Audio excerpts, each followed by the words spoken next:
Χαίρετε και καλώς ήρθατε πάλι στο Art Start Ranch. Τώρα ξεκινάμε για το επόμενο μας βίντεο. Είμαι ο Βασίλης Μπουρντένας και εδώ παρέα με την Τζόση θα σας δείξουμε το επόμενο βήμα, γιατί μέχρι τώρα σας δείξαμε πώς παίρνουμε τα δύο μάτια από το άλογο, πώς κατεβάζουμε το κεφάλι κάτω, βήματα πίσω, βήματα μπροστά και βήματα πίσω εξ αποστάσεως.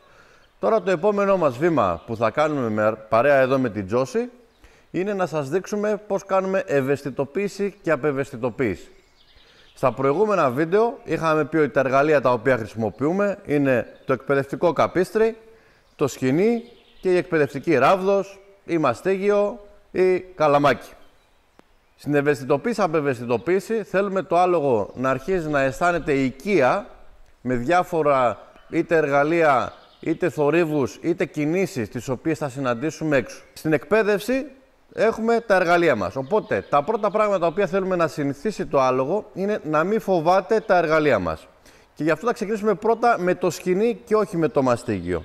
Το μαστίγιο θα το χρησιμοποιήσουμε δεύτερο. Πρώτα πρέπει να μάθει το άλογο να μην φοβάται το σκοινί. Ειδικά τα άλογα τα οποία έχουν κακοποιηθεί στο παρελθόν, με το που σηκώσει κάποιος το χέρι του, τρομάζουν και φεύγουν από αυτόν. Έτσι, εμείς τι θα επιδιώξουμε να κάνουμε? Θα επιδιώξουμε να σηκώνουμε το χέρι μας, αλλά το άλογο να μην νομίζει ότι θα φάει μπάτσα και φεύγει, ούτε να το διώχνουμε. Να μάθει απλά να μην το φοβάται.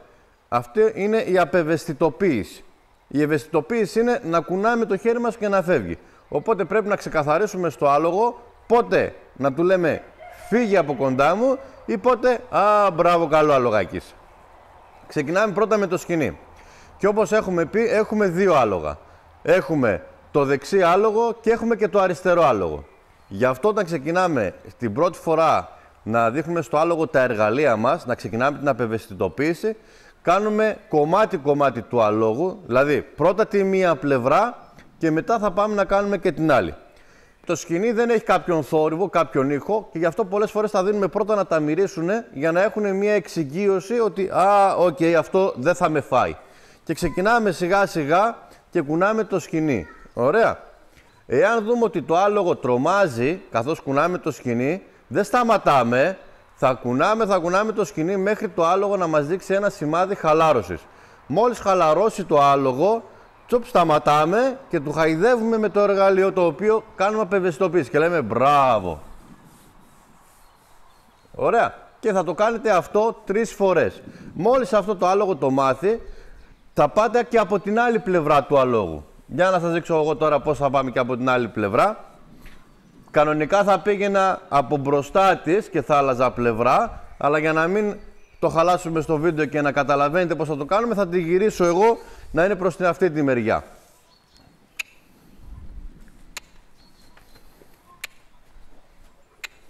Ωραία. Τώρα πάω στην άλλη πλευρά του αλόγου. Ωραία. Πάλι στο δίνω να το μυρίσει. Εγώ κάθομαι από αυτήν την πλευρά την οποία θα δείξουμε το εργαλείο για να κάνουμε την απευαισθητοποίηση. Το μυρίζει και ξεκινάω και κουνάω από εδώ το σκοινί. Από τη στιγμή μετά που το άλογο θα μάθει και αυτό να μην το φοβάται αυτή την κίνηση, πάλι χαϊδεύουμε και λέμε μπράβο. Σε πράγματα όμως όπως είναι οι σακούλες που βγάζουν και κάποιον ήχο ή οι εφημερίδες, πολλοί τα χρησιμοποιούν στην αρχή της εκπαίδευσης, λόγω της κίνησης και του ήχου, το άλογο τρομάζει και φεύγει. Γι' αυτό δεν θα είσαστε στην αρχή πολύ κοντά με το άλογο, θα το κάνετε λίγο από πιο μακριά. Οπότε να εξοικειωθεί με το μακριά, το λέτε μπράβο με το χέρι και σιγά σιγά τα φέρνετε πιο κοντά. Μην σας στεναχωρεί όμως και αυτά εδώ θα σας τα δείξουμε σε επόμενα βίντεο. Από τη στιγμή που έχει μάθει το άλογο το σκοινί να μην το φοβάται και έχετε κάνει και τη μία πλευρά του άλογου και την άλλη, μπορείτε μετά, από τη στιγμή που ήσασταν έτσι εδώ στα πλάγια, να αρχίζετε να το πετάτε πάνω από την πλάτη του, αλλά είναι πολύ σημαντικό η άκρη από το σκοινί να πέφτει στο έδαφος και να μην γερνάει και χτυπάει το άλογο. Ωραία. Τώρα το κάνουμε απευαισθητοποίηση. Οπότε δεν θέλουμε να το φοβάται. Ερχόμαστε στα πλάγια του αλόγου και πετάμε το σκοινί από μακριά. Ωραία. Από μακριά και να φύγει μακριά. Και θέλουμε να πέφτει στο έδαφος. Και από τη μία πλευρά του αλόγου θα το κάνουμε αυτό και από την άλλη. Ωραία. Γι' αυτό θέλουμε το σκοινί το οποίο θα χρησιμοποιήσουμε για την εκπαίδευση να είναι τουλάχιστον 5,5-6 μέτρα και ανάλογα και τον χώρο τον οποίο έχετε για να δουλεύετε με το άλογό σας. Τώρα είναι πολύ σημαντικό, καθώς κάνουμε αυτή την άσκηση, το δεξί μας χέρι, γιατί είμαι από αυτή την πλευρά του αλόγου και με το αριστερό πετάω το σκοινί, το δεξί μας χέρι να μένει ακίνητο. Δεν θέλουμε το σκοινί μας να κουνιέται εδώ πέρα στο καπίστη. Δεν θέλουμε το άλογο να αρχίσουμε να το πιέζουμε. Ωραία. Είναι αρκετά η πίεση της απευαισθητοποίησης. Και το κρατάμε το χέρι μας σφιχτά εδώ για να μην κουνιέται το υπόλοιπο του σκοινιού. Θα έρθω λίγο πιο μπροστά για να το δείτε καθώς πετάω το σκοινί ότι δεν κουνιέται το δεξί μου χέρι. Μπράβο! Μην ξεχνάτε να επιβραβεύετε το άλογο. Ο δάσκαλός μου έλεγε ότι ένα ταξίδι 1000 μιλίων ξεκινάει με ένα βήμα. Οπότε κάθε φορά που το άλογό μας κάνει και ένα βήμα προς αυτό το μεγάλο ταξίδι που θα έχουμε τις σχέσεις μας, εμείς πρέπει να το επιβραβεύουμε. Γι' αυτό κάθε φορά θα επιβραβεύετε το άλογό σας. Μπράβο! Δεν έχει σημασία αν το ξέρει ή όχι. Το μπράβο μας αρέσει όλους να το ακούμε όταν κάνουμε κάτι σωστό. Μπράβο! Τώρα, από τη στιγμή που το κάναμε και από πάνω της, και από τη μία πλευρά και από την άλλη, ερχόμαστε μπροστά της και μπορούμε να παίξουμε με το σκοινί. Το κουνάω μία από τη δεξιά πλευρά, μία από εδώ. Ξανά από την άλλη. Βλέπετε ότι γλύφεται. Αυτά είναι σημεία χαλάρωσης που μας δείχνει το άλογο. Οπότε, εγώ τη λέω ένα μπράβο γιατί ήταν καλή σε αυτό εδώ. Μπράβο! Όπως είπαμε, στα εργαλεία τα οποία χρησιμοποιούμε είναι και εκπαιδευτική ράβδος. Οπότε το ίδιο, μπράβο, το ίδιο θα κάνουμε και με το μαστίγιο. Ωραία. Κρατάμε το σκοινί, ερχόμαστε από την μία πλευρά του αλόγου. Το σκοινί από το μαστίγιο δεν το αφήνουμε να κρέμεται στην αρχή και το κρατάμε στο χέρι μας. Ωραία. Έχουμε το αριστερό μας χέρι στο ύψος του ματιού του αλόγου και ξεκινάμε και χαϊδεύουμε. Το μαστίγιο ή η εκπαιδευτική ράβδος δεν είναι για να χτυπάμε το άλογο, είναι το χέρι μας. Στην αρχή πηγαίνει το μαστίγιο για να μπορέσει μετά να πάει και το χέρι μας να χαϊδέψει. Ειδικά σε άλογα τα οποία κλωτσάνε, ερχόμαστε και χαϊδεύουμε με το μαστίγιο τα πίσω τους πόδια, γιατί εκεί που ακουμπάει το μαστίγιο μετά θα κουμπίσει το χέρι μας. Ωραία, δεν είναι για να χτυπάμε. Είναι για να δείχνουμε, καμιά φορά μπορεί να χρειαστεί και να πιέσουμε λίγο παραπάνω. Αλλά δεν είναι μόνο για αυτό το σκοπό. Τα παιδιά όταν κάνουν ζημιά, πολλές φορές τους λέμε πρόσεξε, θα βάζει καμιά μπάτσα. Τους το δείχνουμε. Δεν τους τη ρίχνουμε την μπάτσα και αν θα χρειαστεί να ρίξουμε την μπάτσα, δεν θα τη ρίξουμε με όλη μας τη δύναμη, θα τους δώσουμε μία στον ποπό.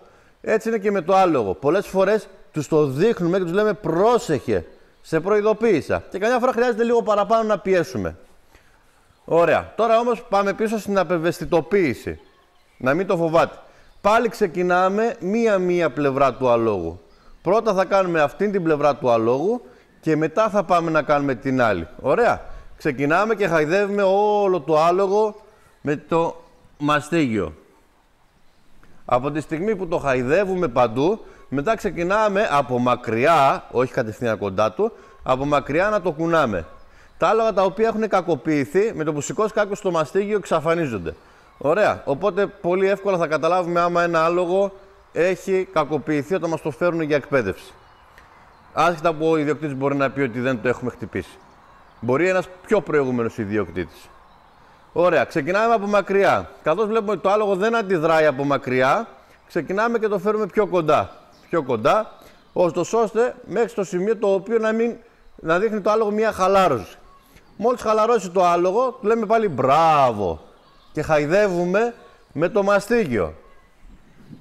Και αυτό το κάνουμε, είπαμε, για να μην φοβάται το μαστίγιο. Όταν θα χρειαστεί να το πιέσουμε, να φεύγει από την πίεση και όταν χρειάζεται όμως να μένει ακίνητο, να μένει ακίνητο. Το ίδιο κάνουμε και από τις δύο πλευρές του αλόγου. Μόλις το κάνουμε και από τις δύο πλευρές του αλόγου, τώρα δεν θα σας το δείξω με την Τζόση για να μην σας τρώω το χρόνο με αυτό, γιατί θέλουμε να σας δείξουμε και άλλα πράγματα. Και όπως έχω πει, μόλις τελειώσουμε με την Τζόση, θα σας δείξουμε όλα τα βήματα ένα-ένα με ένα άλογο από την αρχή που δεν έχει δουλευτεί καθόλου. Και εκεί θα είναι πιο εντυπωσιακά τα πράγματα, γιατί θα βλέπετε ένα άλογο το οποίο θα αντιδράει. Δεν θα το δείξω και από την άλλη μεριά. Ωραία. Μετά πάτε μπροστά της και κάνετε το ίδιο πράγμα με το μαστίγιο όπως κάνετε με το σκοινί. Μια από τη μία πλευρά, μια από την άλλη. Μπορείτε να αφήσετε το σκοινί από το μαστίγιο και να το κάνετε στην άμμο. Έχει διάφορα τέτοια παιχνίδια, αλλά στην αρχή να μην ξεχνάτε να κάνετε μία-μία τις πλευρές του αλόγου. Όχι όταν ξεκινάτε να κάνετε αυτό το πράγμα, μπορεί το άλογο να τρομάξει από εκεί και να έρθει να πέσει πάνω μας. Γιατί θα έρθει να πέσει πάνω μας? Επειδή τα άλογα είναι ένα ζώο το οποίο αντιδράει, δεν σκέφτεται. Εμείς ξεκινάμε και το κάνουμε να σκέφτεται με όλες αυτές τις ασκήσεις που σας δείχνουμε από το έδαφος. Ξεκινήστε να παίζετε με το άλογό σας με τα εργαλεία, να εξοικειωθεί, αλλά να ξέρετε ότι και όλα τα πράγματα θέλουν και ένα μέτρο. Γι' αυτό, ό,τι κάνετε, να το κάνετε με γνώμονα το αποτέλεσμα και όταν βλέπετε το επιθυμητό αποτέλεσμα το οποίο θα έχετε στη σχέση σας με το άλογο, τότε να σταματάτε και να το επιβραβεύετε. Είναι πολύ σημαντικό το πότε να πιέσετε και το πότε να επιβραβεύσετε ένα άλογο. Η επιβράβευση του αλόγου είναι η ξεκούραση. Οπότε κάθε φορά που το άλογο χαλαρώνει, επιβραβεύεται. Αυτό που μου έμαθε εμένα ο Στίβ είναι να νιώθω το άλογο πότε χρειάζεται να το αφήσω στην ησυχία του και πότε χρειάζεται να το πιέσω λίγο παραπάνω. Γι' αυτό είναι πολύ σημαντικό για τη σχέση σας, για να την οικοδομήσετε για περαιτέρω, να νιώθετε και όχι να ξεπερνάτε τον εαυτό σας. Το άλογο μαθαίνει ένα πράγμα τη φορά. Γι' αυτό να είστε ξεκάθαροι με το άλογό σας και να το μαθαίνετε ένα πράγμα τη φορά. Δεν χρειάζεται δηλαδή την ίδια μέρα να μάθει και το σκοινί και το μαστίγιο. Όσο πιο πολύ χρόνο παίρνετε για να μάθετε κάτι στο άλογο, τόσο πιο γρήγορα αποτελέσματα θα έχετε. Δεν σας κυνηγάει κανένας, έχετε ήδη τα λογάκια σας, έχετε ήδη την καθημερινή σχέση. Άμα πούμε για παράδειγμα ότι το έχετε τώρα 365 μέρες το χρόνο το άλογο, τώρα το πήρατε πριν ένα χρόνο, εάν κάθε μέρα του δείχνατε ένα πράγμα, θα ήξερε ήδη 365 πράγματα. Γι' αυτό μη σας φαίνεται πολύ όταν σας λέμε δώστε χρόνο στο άλογό σας, γιατί όσο χρόνο θα δώσετε, τόσο πιο γρήγορα θα ανταμυφθείτε. Σήμερα είχαμε να σας δείξουμε την ευαισθητοποίηση, απευαισθητοποίηση και να σας πούμε αυτά τα πράγματα. Στο επόμενο μας βίντεο θα σας δείξουμε παρέα εδώ με την Τζόση πώς να κάνουμε τα καπούλια και για ποιο λόγο τα κάνουμε τα καπούλια. Χάρηκα πάρα πολύ. Τα λέμε σύντομα και στο επόμενο βίντεο. Να είστε καλά. Γεια σας.